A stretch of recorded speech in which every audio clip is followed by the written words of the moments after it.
Buen día, mi nombre es Daniela Alessandro Olivero Duque, perteneciente a la carrera de Psicología, décimo semestre. Vamos a hablar de las memorias del conflicto armado, la masacre de Lara. La incursión ocurrió el 22 de octubre de 1997, 4 días antes de las elecciones locales y regionales, en el corregimiento de Laro, en Ituango, Antioquia. El conflicto armado se materializó en el Aro, con la presencia de los frentes 5, 18 y 36 de las FARC, quienes transitaban desde los años 80 por sus senderos. Durante este tiempo se forjaron relaciones sociales, extorsiones, sometimientos, pero también una presencia protectora del territorio por parte de dicho grupo armado que controlaba además la distribución de droga sin atentar contra la vida de los habitantes, quienes anticipadamente sabían que la presencia de la guerrilla acarrearía inconvenientes posteriores. Es así como desde 1996 grupos paramilitares empezaron a gestar un proyecto para sacar a la guerrilla del territorio y tomar control del mismo, empezando con una incursión a las regiones antioqueñas de Urabá, Bajo Cauca y Córdoba, sembrando terror con su presencia en La Granja, Santa Rita y Santa Lucía, lugares donde perpetraron masacres. Finalmente, el 22 de octubre de 1997, el paramilitarismo se tomó al aro, acusando a sus pobladores de guerrilleros o auxiliares de los mismos.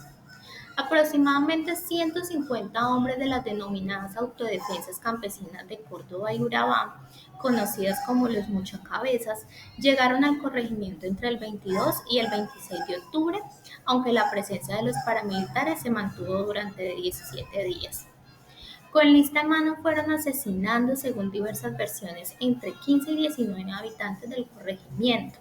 Además, torturaron a adultos y niños, secuestraron a campesinos, violaron a las mujeres, hurtaron y desplazaron toda la población hacia Ituango, Puerta Valdivia e incluso a la ciudad de Medellín.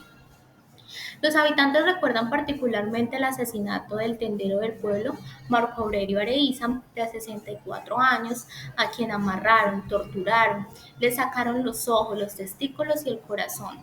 Andrés Mendoza, quien era dueño de la cantina del pueblo, agonizó en frente de sus vecinos. Elvia Rosa, a quien violaron, le partieron la cadera e hicieron que varias reses pasaran por encima de su cuerpo. O a Wilmar de Jesús Restrepo, de 14 años, a quien hirieron y obligaron a que subiera morrales pesados a lo alto de la montaña. Cuando se sentó a descansar, lo mataron. Otras víctimas como Fabio Antonio Zuleta, Omar de Jesús Carmona, Omar Iván Gutiérrez, Holguín Jair Díaz, Otoniel de Jesús Tejada y muchos más fueron convertidos en fragmentos depositados en bolsas plásticas dejados en medio del camino de herradura o de la fosa común del corregimiento. Mientras todo ocurrió, las mujeres fueron obligadas a cocinar mientras lloraban e incluso mientras rezaban por la vida ya acabada de sus seres queridos. Algunos paramilitares violaron a las mujeres en la escena del crimen de sus esposos o hijos. El luto para los habitantes ni siquiera fue posible. Tras la quema de 42 de las 60 casas del corregimiento, solo quedaron 8 casas de pie, junto con la escuela y la iglesia. Se robaron 1.200 reses y secuestraron 17 campesinos para que arriaran el ganado hurtado. De esa forma ocasionaron el desplazamiento forzado de 702 habitantes de la región. En términos de justicia y reparación, la masacre de Laro ha sido uno de los procesos más complejos e impunes en la historia del conflicto armado en Colombia. A pesar de completar más de 20 años de declaraciones, sentencias y dictámenes, esto por la cantidad de actos involucrados entre los legítimos e ilegítimos, las omisiones por parte del Estado y la fuerza pública, que dejó en total desprotección a la población, y aún más porque la historia del paramilitarismo es un capítulo inconcluso, porque nadie sabe qué sucedió con los hombres desmovilizados en el proceso de justicia y paz.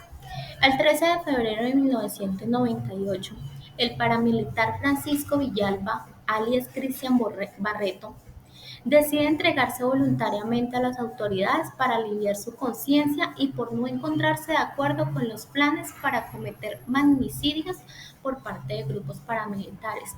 En convivencia con miembros de la fuerza pública y narcotraficantes, el ex paramilitar declaró que en aquel entonces gobernador de Antioquia, Álvaro Uribe Vélez participó en reuniones con paramilitares preparando la incursión y además una vez realizada la masacre, se reunió con ellos para felicitar la acción armada, que había sido un éxito, llegando a realizar incluso una celebración por la operación, testimonio que no fue solo aportado por Villalba, sino por otros paramilitares en versiones libres en el marco de la Ley de Justicia y Paz. Dentro del mismo periodo del tiempo, el defensor de derechos humanos Jesús María Valle hizo graves declaraciones afirmando que entre el comandante de la Cuarta Brigada, el general Alfonso Monsalve Flores, junto con el comandante de la Policía de Antioquia de aquel entonces, el gobernador Álvaro Uribe Vélez, Pedro Juan Moreno y Carlos Castaño, habían consolidado un poder entre el gobierno, el estamento policíaco, los banqueros y los terratenientes para hacer control de forma ilegal sobre algunos territorios y cometer violaciones de derechos humanos. Él mismo le había solicitado al entonces gobernador y a Monsalva proteger a la población frente a los asesinatos ocurridos entre 1996 y 1997. Después de sus denuncias y declaraciones, el 27 de febrero de 1998, Jesús María Valle fue asesinado por sicarios en Medellín. Entonces, en 2005 se da paso a la Ley de la Justicia y Paz o Ley 975 promovida por el gobierno Uribe para facilitar el proceso de desmovilización paramilitar. Durante las versiones libres, Salvatore Muncuso aseguró que la incursión fue ordenada por Carlos Castaño y coordinada por Carlos Mauricio García, alias Doble Cero. Primero afirmó que la incursión se hizo como una operación antisubversiva contra integrantes de la guerrilla que habían secuestrado personas y hurtado ganado. Los sobrevivientes arremetieron y ante la Corte Interamericana de Derechos Humanos afirmaron que no asesinaron a guerrilleros sino a gente honesta y trabajadora sin ningún vínculo con la guerrilla o los paramilitares. Segundo, Mancuso declaró que efectivamente se celebró después de la masacre. Se condecoró a los comandantes que participaron en la operación y tercero, en 2007 afirmó que cuando ocurrió la masacre, 4 helicópteros sobrevolaron la zona, uno de los cuales pertenecía a la gobernación de Antioquia, lo que vincula aún más al presidente Uribe. Desde entonces, varios son los cuestionamientos frente a la responsabilidad del actual senador de la República, pero nada ha pasado.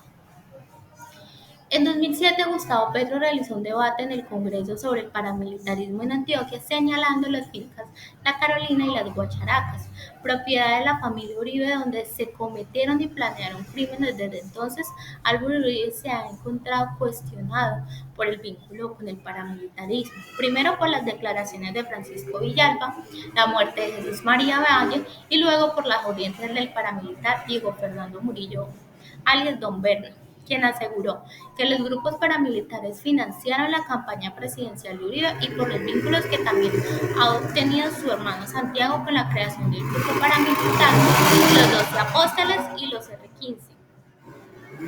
Tras testimonios aportados y como solución para silenciar el 23 del 2009 fue asesinado Francisco Villalba por sicarios en Medellín frente a su esposa e hija.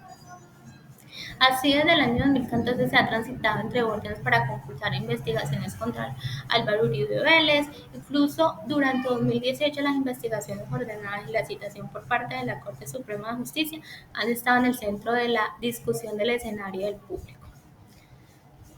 Yendo un poco más atrás, en 1998, algunos sobrevivientes retornaron al Aro, pero se encontraron cenizas, escombros y dolor. Incertidumbre sobre cómo reconstruir sus vidas y sus hogares. El retorno no ha sido fácil, la población hace muchos esfuerzos para superar las condiciones adversas en las que quedó su territorio, luego de ser uno de los corregimientos más prósperos de la región. Ahora se vive en condiciones paupérrimas, las casas alojan huérfanos, viudas y sobrevivientes, aún con goteras no cuentan con servicios de salud, ni carreteras, electricidad, agua potable o alcantarillado, ni siquiera posibilidad de futuro o relevo generacional porque el nivel de escolaridad es muy bajo. Los sobrevivientes y familiares de las víctimas no pierden la esperanza ni la dignidad, aún no resultando que se haga justicia y que el país en su conjunto mire su territorio.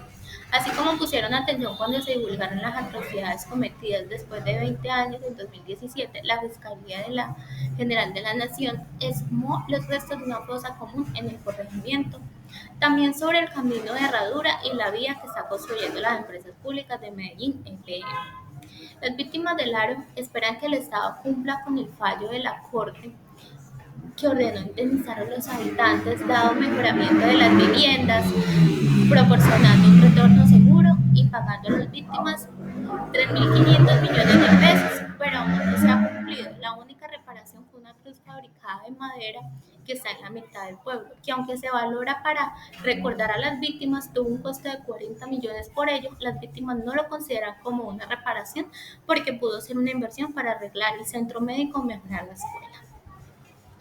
A pesar de que hoy viven con una gran incertidumbre, desconfianza y temor porque los grupos armados continúan haciendo presencia en el corregimiento, conservan la esperanza de ser reparados individual y colectivamente, y que por medio de la Jurisdicción Especial para la Paz, la Comisión de la Verdad y la Unidad de Búsqueda de Personas dadas por desaparecidas encuentren mecanismos para hacer justicia, recibir algo de verdad y hallar a quienes pudieron retornar su hogar.